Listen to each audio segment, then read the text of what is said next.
On peut faire au-dessus de la moyenne. Une entreprise rentable, c'est une entreprise qui vit d'elle-même sans avoir besoin de subventions. C'est quelque chose qui va rapporter beaucoup d'argent, qui va produire, qui va être efficace. Est-ce que vous voyez une différence entre la rentabilité dans le système capitaliste et puis dans le système coopératif?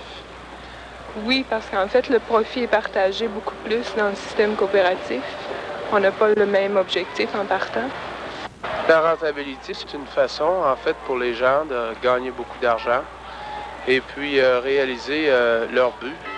Une entreprise où il y a beaucoup d'argent à faire, c'est-à-dire où les profits sont très élevés.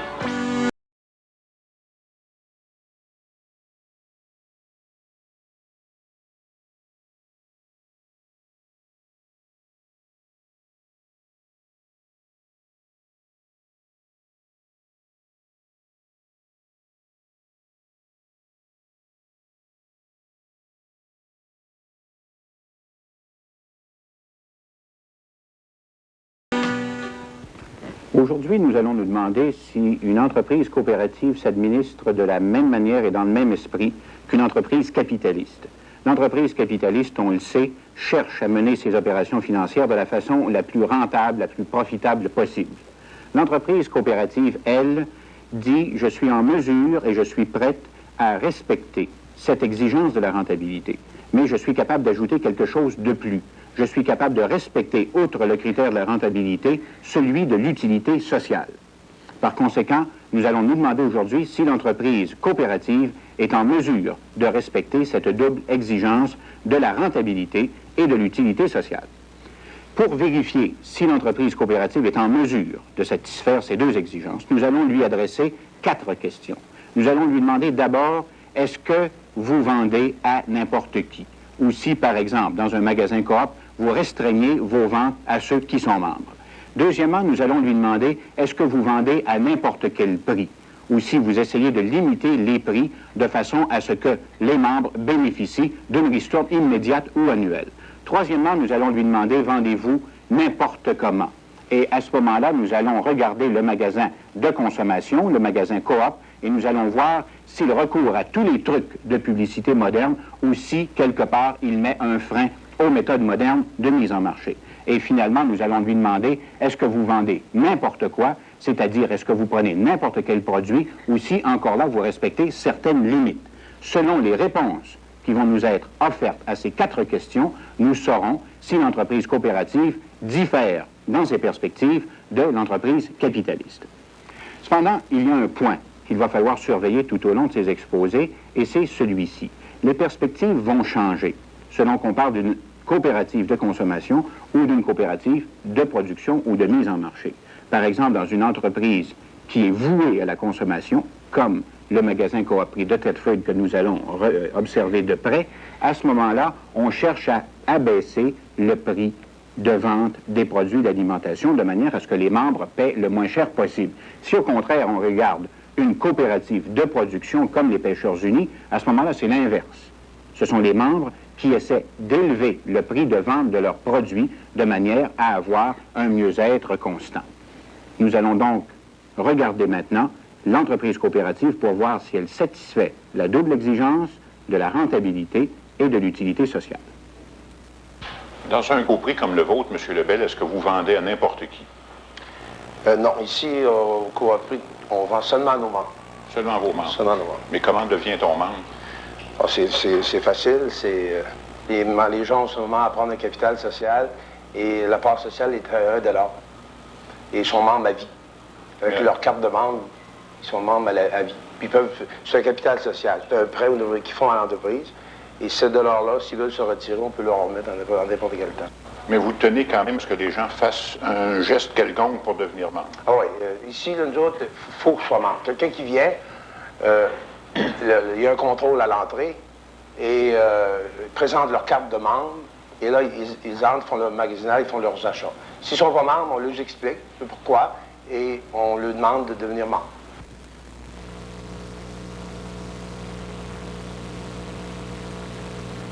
D'accord. Est-ce que vous vendez à n'importe qui? Alors, naturellement, il faut vendre à n'importe qui parce que notre production elle est mangée par n'importe qui. D'accord. Est-ce que vous achetez de n'importe qui? On achète seulement que des membres. Seulement des membres. Ah, De oui, votre sauf côté, exception. Naturellement, il y a des exceptions partout, des minimes. il y a des saisons où vos pêcheurs ne sont quand même pas en mesure d'aller chercher du poisson, mais vous devez quand même satisfaire votre clientèle. Pour notre succursale de vente qui doit servir ses clients à l'année, là, naturellement, on est obligé d'acheter des produits qui sont déjà transformés de d'autres compagnies où on pêche l'hiver. D'accord, mais à ce moment-là, si vous faites de l'argent avec des personnes qui ne sont pas des membres, vous mettez ça à part. Oui, ça va dans le fond de la coopérative, naturellement. Il n'est pas distribué en ristourne. D'accord. Et de votre côté, comment fonctionnez-vous? Disons, de notre côté, disons, tout le lait provient de nos membres. Maintenant, on vend au public en général, à tout le monde.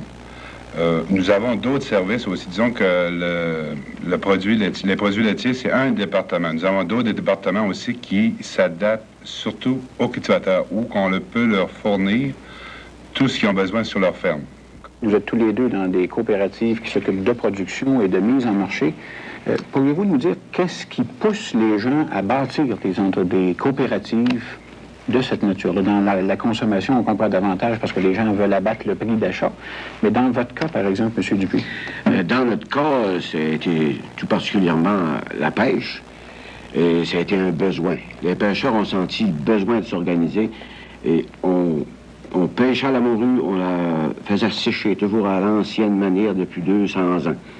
Et puis il était vendu seulement à cet état-là.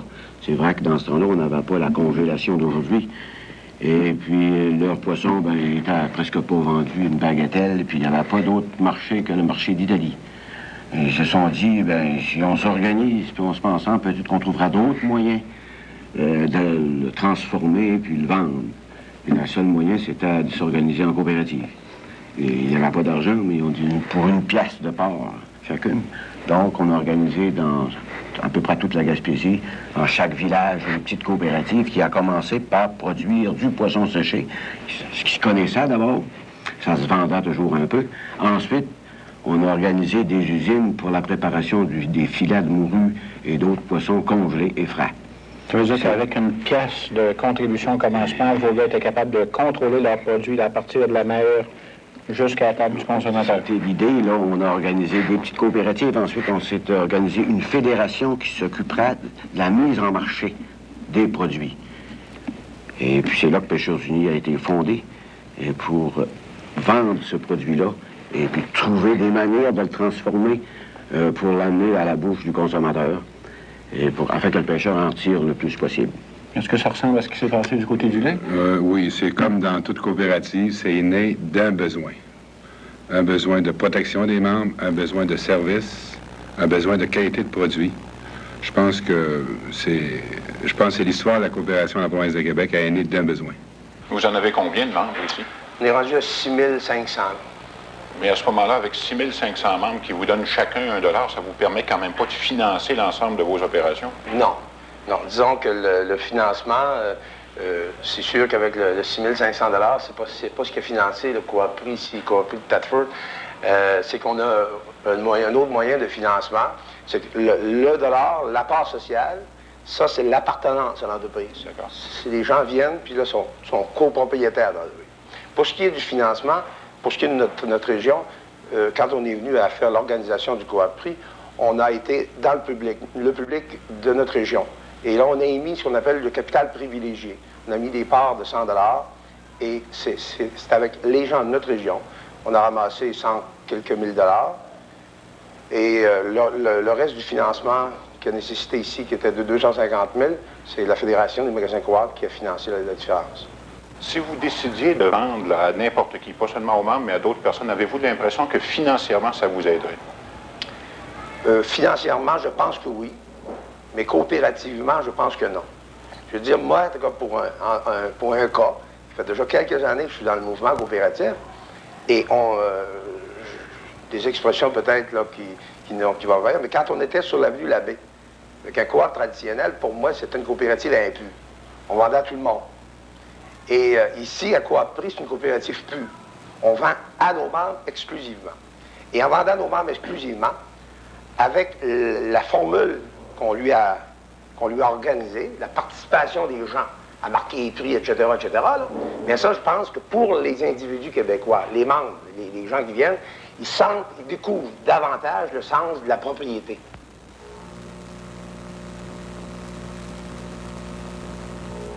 D'accord. Maintenant, vous parliez tantôt d'à peu près 6 500 membres. J'imagine que pour aboutir à un chiffre d'affaires d'à peu près 60 000, c'est simple que vous ne les voyez pas tous toutes les semaines? Non. Disons que sur les 6 500, on en a en moyenne entre 2000 et 2200 familles qui viennent régulièrement chaque semaine. Je veux dire, ça peut être aussi, peut y avoir une petite différence entre des gens qui viennent faire les marchés seulement qu'à tous les 15 jours.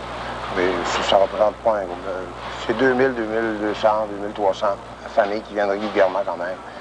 Dans les autres qui ne viennent pas, bien là, il y a du travail à faire. Je veux dire, ils sont rentrés membres, mais ils n'ont peut-être pas encore... D'accord, ils n'ont pas pris l'habitude encore de venir régulièrement. Mais ça veut dire qu'au moment où vous établissez votre politique de prix, vous ne pouvez pas tenir compte uniquement du chiffre global de vos membres. Vous tenez compte surtout... de ceux qui viennent. De ceux qui viennent, ce qui veut dire à peu près 2200, 2300, 2400. C'est ça. Pour faire le volume, que je peux te dire, de 60 000 environ par semaine. Et le budget est fait selon le volume qu'on fait à chaque semaine. Les prix qu'on voit ici, M. Lebel, d'où viennent-ils exactement? Vous voulez parler de la structure de prix? De quelle façon on fait la structure? On aperçoit le 33 sous la livre ou 13 sous chacun. Là, comment en êtes-vous arrivé à fixer ces prix-là? On s'est fait...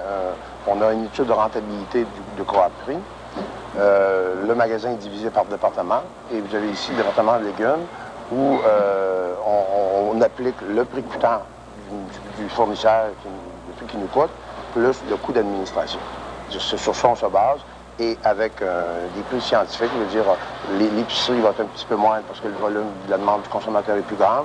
Sur les légumes, parce qu'il y a une marchandise périssable, à ce moment-là, on va prendre 1 ou 2 % de plus par rapport à la perte qu'il peut y avoir dedans. Et c'est sur ça qu'on fait des prix. Alors, vous achetez là, des denrées de différents fabricants, différents producteurs. Ça arrive ici, vous prenez le prix coûtant, vous ajoutez à ça le prix de vos employés. Vous avez quoi ici, une trentaine d'employés au total? Environ, c'est ça, avec les supplémentaires. On est 23 permanents, plus les supplémentaires, qui fait environ 30 employés plein temps. Et qu'à ce moment-là, vous incluez là-dedans tous vos frais d'administration, chauffage, éclairage, logement, tout. Vous, en fait, vous ne versez pas de ristourne annuelle à vos membres? Non. Nous autres, ici, la ristourne est donnée à l'achat. C'est-à-dire que tout est calculé à chaque semaine. Le consommateur qui vient acheter à Coop Prix ici, or la ristourne, le prix est moindre, je vous dis qu'il y a une ristourne à l'achat. D'accord. Maintenant, du côté des concurrents, parce qu'eux autres, j'imagine qu'ils doivent surveiller ça d'assez près également, est-ce que vous avez eu l'impression que votre politique a changé quelque chose à leur politique de prix à eux autres? C'est assez difficile de vous répondre un oui ou un non. Mais moi, en tout cas, en tant qu'individu puis travaillant à la coopérative depuis plusieurs années, je sais fort bien que l'avenue des Coop Prix à Montréal, surtout à Montréal, quand les Coop Prix ont ouvert, parce que quand on était au Québec, là, avec les magasins Coop, le volume d'affaires, ça faisait pas trop mal, si vous voulez. Ça n'a pas changé. Mais l'avenue des prix miracles, puis des prix coupés à plein, toutes ces histoires-là, est arrivée au même temps ou à peu près de l'ouverture des Coop Prix de Montréal, qui, eux autres, arrivaient justement avec une politique coopérative de pas de profit. Vous vous trouvez à acheter des produits qui viennent de différentes sources. Quelle a été la réaction des vendeurs au moment où vous dites, nous autres, on est un magasin Coop, on va faire une publicité différente, puis on va vendre pas mal en dessous des autres prix. Est-ce que ces gens-là ont accepté de bon cœur de vous fournir quand même? Je pourrais dire quand même, pour être méchant dans l'ensemble, les fournisseurs ont entré dans les Coop Prix sans difficulté. Est-ce que vous réussissez actuellement, vous avez eu au départ certains emprunts à contracter, est-ce que vous réussissez actuellement à faire face à ces emprunts-là? Disons que la façon que je vous dis rapidement, on est à contrat avec la Fédération. Je veux dire, on a signé un contrat de partenaire entre la Fédération et Coop Prix. Toutefois, les Coop Prix, d'ailleurs, sont la même chose. Et le financement que je parlais tout à l'heure, c'est que la Fédération a fait, elle l'a fait sur une période à terme. Puis la terme, c'est 15 ans. C'est-à-dire qu'ici, à l'intérieur du Coop Prix, c'est que la Fédération vient chercher ce qu'on appelle les trop perçus de fin d'année, les argents qu'elle trop, viennent chercher à 70 %. Parce qu'ils ont investi, la somme d'argent qu'ils ont investi représente environ ce 70 %-là. Mais par contre, dans le contrat aussi, c'est bien dit que moi, c'est ce qu'on fait parce qu'on peut le faire aujourd'hui par les ordinateurs. Notre prix, notre structure de prix ne dépasse jamais 1% net à la fin de l'année. Alors, ça veut dire sur un chiffre d'affaires d'à peu près 3 millions par année, vous faites moins de 30 000 c'est ça. De non perçus. C'est ça. De trop perçus.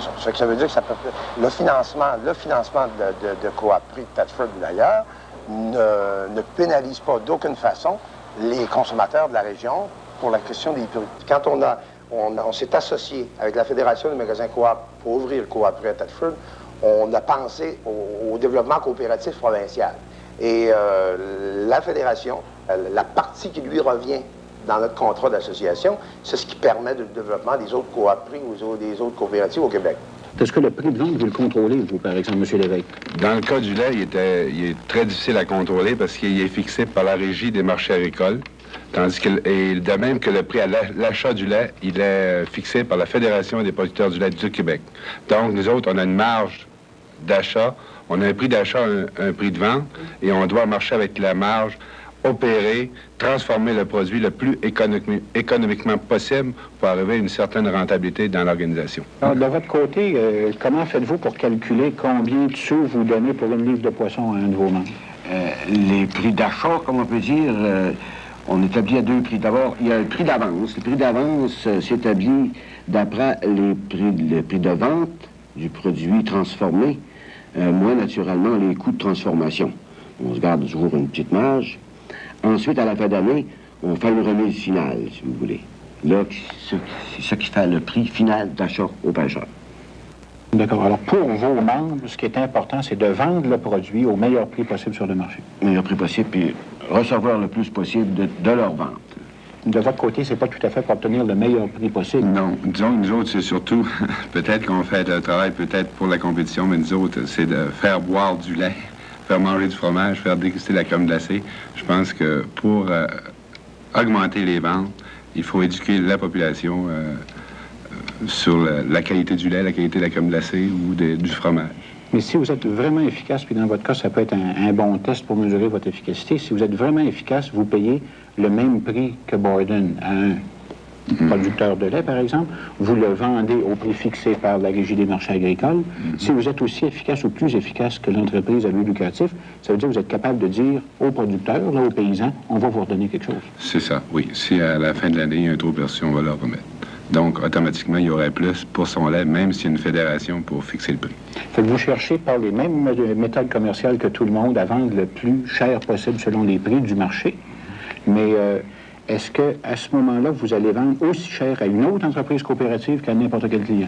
Je dirais que oui, parce que là, on trouvera dans le panneau, on baissera nos prix. Ce sera les pêcheurs qui paieraient pour leur coopération aux autres gens qui ne connaissent pas.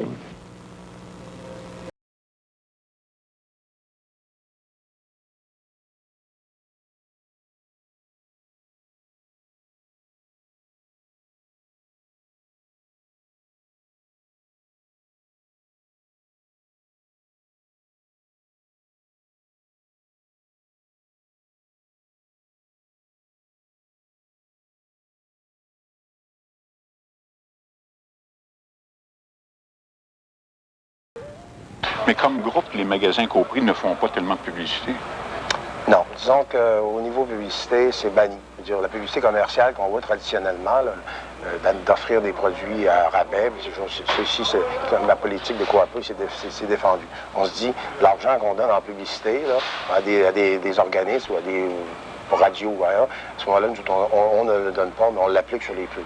C'est une baisse encore du coût d'administration. Et il y a quand même dire que c'est des trucs, ça, c'est la publicité commerciale. Hein? C'est qu'on monte un produit, on baisse des produits pour dire, ben voici, c'est bon marché, mais on monte les autres. C'est parce qu'il y a quand même aussi des coûts à rencontrer. Ici, ça n'existe pas. On n'a pas de publicité commerciale. Le coût de la publicité commerciale, on l'appelle. On a un peu de publicité, on a ce qu'on appelle de la promotion qu'on peut faire. Aux radios, on peut en faire des fois sur les journaux. On fait de la promotion institutionnelle, dire aux gens qu'est-ce que c'est que Coop. Vous n'avez pas les mêmes méthodes commerciales que les grandes chaînes d'alimentation, mais est-ce que vous jouez avec les étalages comme eux autres, puis de la même manière? Non. Disons que, je vais te dire, on est mitoyen. C'est-à-dire qu'à l'entrée, disons que normalement, là, les commerces traditionnels, ils vont, pour les consommateurs, ils vont mettre à l'entrée les choses les plus intéressantes, les choses les plus payantes. des choses qui se vendent assez couramment. Ils vont mettre, par exemple, les chips, les bonbons, les affaires, lorsque c'est payant, ça, puis que le consommateur achète, possiblement. Et nous autres, on met au départ à l'entrée, d'abord, on a le département institutionnel, qui ça est important pour nous autres, et ça, c'est la première partie. C'est important. Le reste de ce qu'on appelle le net étalage est fait en fonction des besoins premiers qu'ils achètent d'abord. Puis quand ils arrivent aux fantaisies, au luxe, là, ils sont plus loin. Ils peuvent juger s'ils peuvent l'acheter ou pas, s'ils ont le moyen cette semaine de s'acheter des sacs de bonbons ou s'ils n'ont pas le moyen. On ne les a pas mis à l'entrée comme truc commercial pour dire, ben ça c'est payant, il faut qu'ils en achètent beaucoup de ça. Oui, madame? Il n'y a pas de papier Watchman?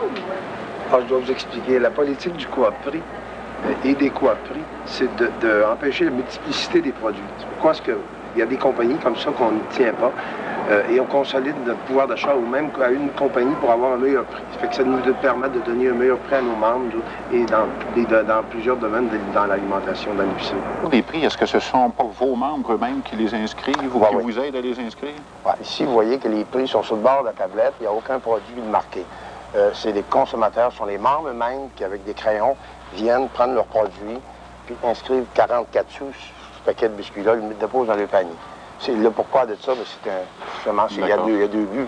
Le premier, c'est de réduire le prix, parce que le temps qu'il prend, on n'a pas à le faire. Puis deuxièmement, tu as la participation du membre à faire quelque chose dans l'entreprise qui appartient.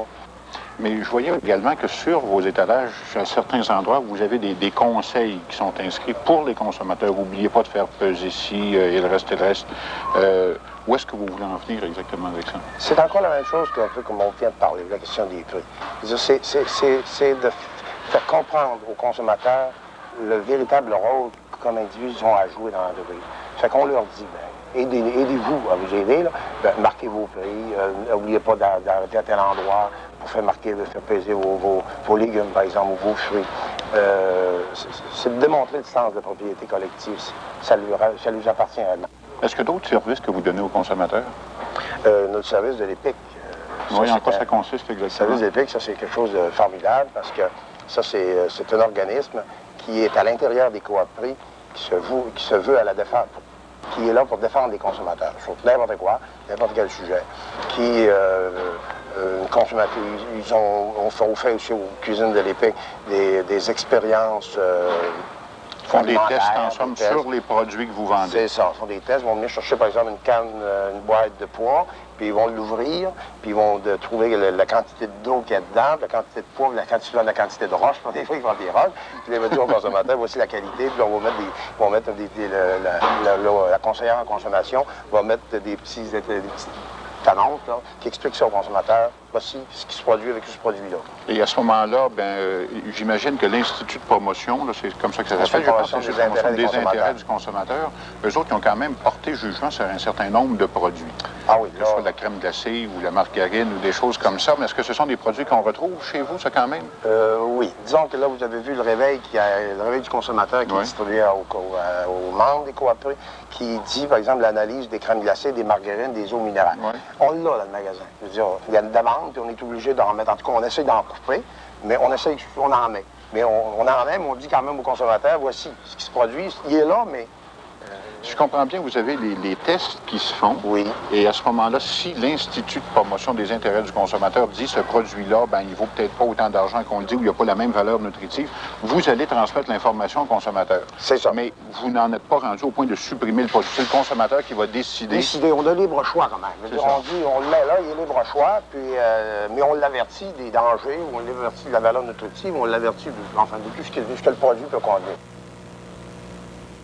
La qualité des produits que vous mettez en marché, c'est vous autres qui la contrôlez? Disons qu'on a des techniciens. Maintenant, on travaille en collaboration avec le département d'hygiène du ministère de l'Agriculture. Il y a des normes à suivre pour toutes les entreprises laitières de la province de Québec. Qu'elles soient coopératives ou capitalistes, il y a des standards qui sont établis. C'est ça. Maintenant, qu'est-ce que vous faites si un producteur, par exemple, ne respecte pas ces standards-là? Son lait n'est pas de assez bonne qualité. Disons que le moyen, il faut refuser son lait. Maintenant, il est très facile de refuser le lait. Maintenant, il faut, en tant que coopérative, aider le producteur à le rétablir le plus tôt possible. Parce que le lait, si ça paye, c'est son gagne-pain. Donc, nos techniciens vont à la ferme et travaillent avec lui pour corriger sa lacune. Est-ce que c'est la même chose du côté des pêcheurs? Est-ce que vous allez tout simplement l'éliminer ou si vous allez essayer de faire son éducation? Naturellement, on va faire l'éducation. C'est comme dans toute chose. Le produit qui nous arrive qui n'est pas bon, il est refusé. Le pêcheur est pénalisé automatiquement. Et il doit se corriger. Est-ce que vous le laissez là ou bien non, si vous allez faire un petit peu plus d'efforts qu'une entreprise capitaliste pour essayer de le rescaper? Ben, quand c'est pas bon, c'est pas bon. Non, je dis pas le produit lui-même, mais le pêcheur. Le pêcheur, non, naturellement, on essaie de le garder. La coopérative est faite pour ça, pour essayer d'aider le pêcheur, mais pas pour le laisser tomber.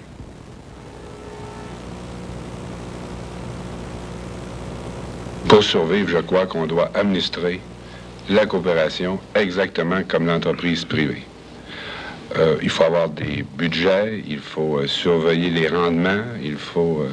parce que l'ensemble de notre organisation, de nos organisations agricoles, on a des salaires à payer, on a les taxes à payer, on a énormément de dépenses. Donc tout ça, là, il faut de l'efficacité. Il faut l'administrer d'une manière exemplaire. Selon toutes les techniques modernes. Toutes les techniques modernes. Et la différence va venir des services connexes que vous donnez à vos membres ou du fait que s'il y a un bénéfice, ça va être réparti entre tous les membres. C'est ça. Merci beaucoup. L'entreprise coopérative a donc répondu à notre question du début. Oui, elle est capable d'être rentable et en même temps socialement utile. Si elle parvient à respecter cette double exigence, c'est parce qu'elle se plie à 4 modalités de fonctionnement particulières. Premièrement, elle vend à ses membres avant tout ou elle achète les produits de ses membres avant tout. Deuxièmement, lorsque l'entreprise coopérative fixe un prix d'achat ou de vente, elle s'intéresse avant tout à l'intérêt de ses membres. Troisièmement, lorsque l'entreprise coopérative achète un produit, elle le choisit de la meilleure qualité possible. Lorsqu'elle vend un produit de la même manière, elle essaie de choisir le produit de la meilleure qualité possible. Mais elle vient en aide au coopérateur qui peut éprouver des difficultés, par exemple, à produire ce produit de très haute qualité. Par l'éducation ou autrement, l'entreprise coopérative vient en aide à son sociétaire qui est en difficulté. Et quatrièmement, même si notre entreprise coopérative est obligée de suivre le courant moderne de la commercialisation à outrance et de la publicité, elle veille quand même à ne pas dépasser un certain style de publicité. Et parce qu'elle respecte ces 4 exigences, l'entreprise coopérative est à la fois, comme nous cherchions à le démontrer, à la fois rentable et socialement utile.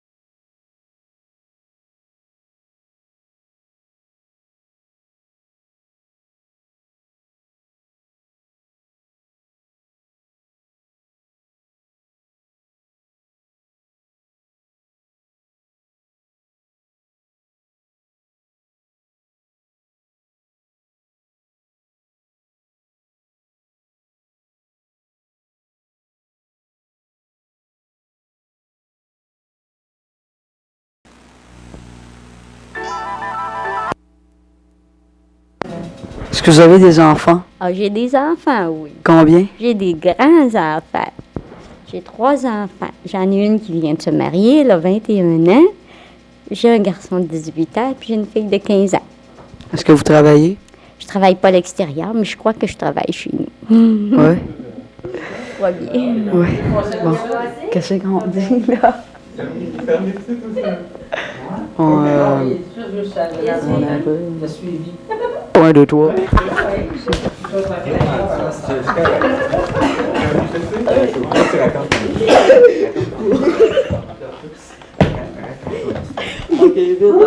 Hey, les deux à voix, non. Ah oui, raconte-la. Hey, qu'est-ce que tu ferais si tu viendrais de gagner 1 million, là? Puis il te resterait juste 2 jours à vivre. Ah, je sais pas. Moi, je m'en ai. T'es pas wise comme moi, je m'en irais. Je m'en irais à Beauce, moi. C'est vrai? Il y a 5 ans en arrière. Ouais, bonne cette joke-là. Silence un peu, là. On pouvait vous demander silence, s'il vous plaît. OK. Tiens, ouais. Ben quoi, qu'est-ce que tu veux? Non, mais j'en ai une joke, mais c'est pas une joke à deux. Bon, tu sais, c'est une fois, le curé ramasse toute la paroisse. Le curé ramasse toute la paroisse. Fait que là, tu sais, il dit... je m'en souviens plus, c'est un peu. Il dit... tu sais, il ramasse tout. Il dit... c'est un autre joke.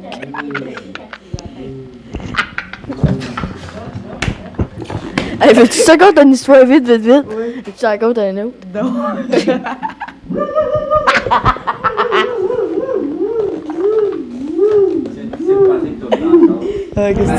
Qu'est-ce que tu penses de Claude Blanchard, Atiky? Ah, moi, les homos. Les homos? Les homos? Non, mais qu'est-ce que tu penses de Pink Floyd, Atiky? Oh, c'est une bonne orchestre. Ouais? Qu'est-ce qu'il y a comme bonne orchestre? Ben... C'est les homos! Non, mais... qu'est-ce que tu penses de Genesis? Bon, eux autres. Vraiment. Genesis.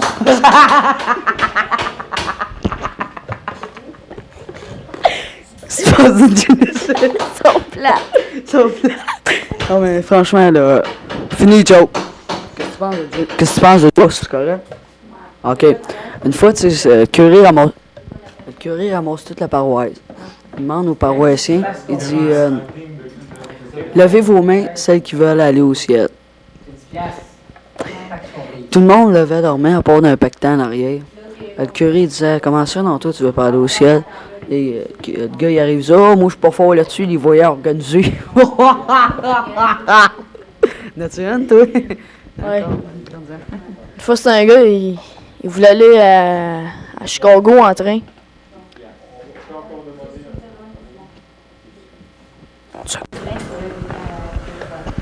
Une fois, c'était un gars, il voulait aller à Chicago en train. D'un coup, il s'aperçoit qu'il s'avait trompé de train. Puis là, il commence à sacrer. Pas de farce. Fait que là, il s'en va d'un autre train. Là. Ouais. D'un coup, il arrive. Il dit à un homme, il dit, est-ce que c'est ici le train de Chicago? Il dit, Oh, pauvre monsieur, vous êtes trompé. Que mon faux y part, puis il sacrait encore plus. Il arrive au 3e train, il dit, c'est-tu bien le train de Chicago? Il dit oui. Il dit, enfin. Il s'en va s'asseoir. Et là, il commence à blasphémer. T'as là, il regardait ses valises. Il dit, mais tabarnak. Puis là, il y a un curé, il dit, pauvre monsieur, si vous continuez de même, vous êtes sur le chemin de l'enfer. Oh non, pas encore! C'est-tu le conte de la patience? Non. Décroter le nez avec un grande box. C'est-tu le conte de la patience? Non. Voyons. Cogner un 500 jusqu'à temps que la ringue saigne. C'est-tu le conte de la patience? Non, ben les comptes de la patte.